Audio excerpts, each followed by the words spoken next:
Bonjour, je suis Olivia du blog L'Instant Présent par Olivia. Je suis thérapeute holistique et coach bien-être. Je souhaite t'apporter à travers mes podcasts, mes astuces, mes conseils, mon expérience pour t'accompagner dans un quotidien plus serein. Vous pouvez me retrouver sur les différents réseaux sociaux, Facebook, Instagram ou Pinterest, sous le nom Instant Présent par Olivia. Comment accueillir la tristesse de l'enfant ? Comment faire face à cette émotion forte ? La tristesse est une émotion souvent compliquée à gérer car elle se manifeste de différentes façons chez l'enfant. Tout comme la peur, la tristesse est essentielle au bon développement de l'enfant. Je m'explique. La tristesse est l'émotion liée au deuil. Deuil au sens large du terme.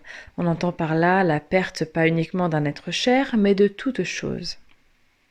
En général, l'enfant montre sa tristesse lorsqu'il perd son doudou, lorsque maman part travailler, lorsque la situation change autour de lui, et qu'il se sent alors déstabilisé. Bref, la tristesse est liée à la séparation, au deuil d'une situation. Étant donné que l'enfant est immature quant à la gestion de ses émotions, car rappelons-le, son cerveau est simplement incapable de prendre du recul sur son émotion, chaque émotion est vécue alors comme un véritable feu d'artifice. Qu'il vienne de perdre sa tétine, qu'il entre à l'école, ou encore qu'il ne soit pas invité à l'anniversaire de son meilleur copain, l'enfant, émotionnellement parlant, vit cette situation exactement de la même façon. Alors bien sûr, en tant qu'adulte, la tristesse va bien plus nous toucher. Nous sommes des êtres sociaux, empathiques, sympathiques.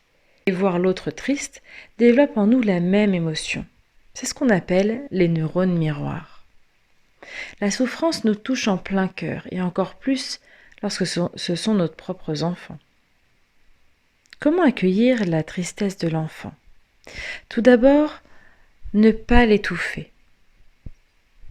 Lorsque l'on voit l'autre souffrir, avoir un gros chagrin, on a tendance à vouloir réparer tout de suite la situation,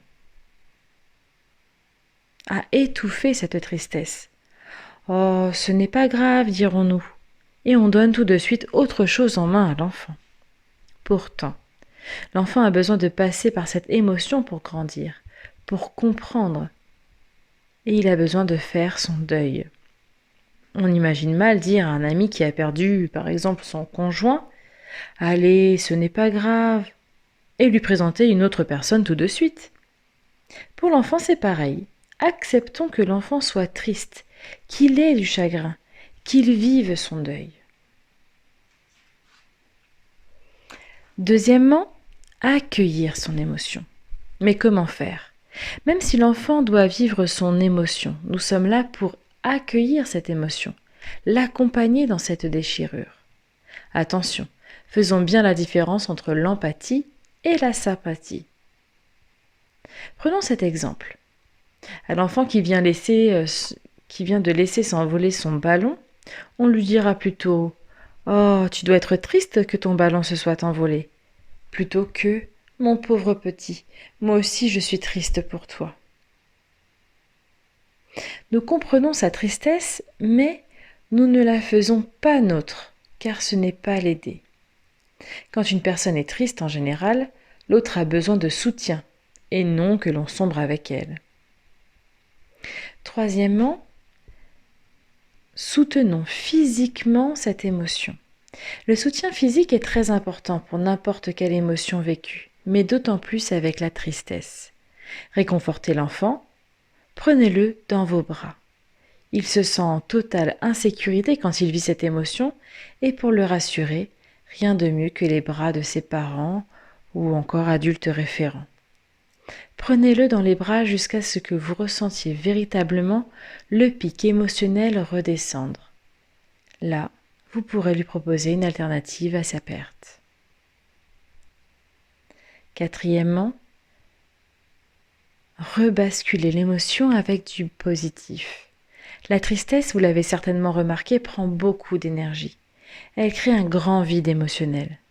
Alors, en fonction de l'âge de l'enfant, proposez-lui un jeu, un exercice positif.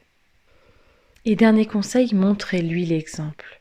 Exprimez vous aussi vos émotions. N'hésitez pas à dire à vos enfants quand vous ressentez de la tristesse. Il sera plus à même de le faire lui aussi. Attention, un dernier point, qui est valable aussi pour chaque émotion. Laissez toujours l'enfant exprimer son émotion. Qu'il ait besoin de crier, de pleurer, de rire aux éclats, de sauter. Laissez-le décharger son émotion.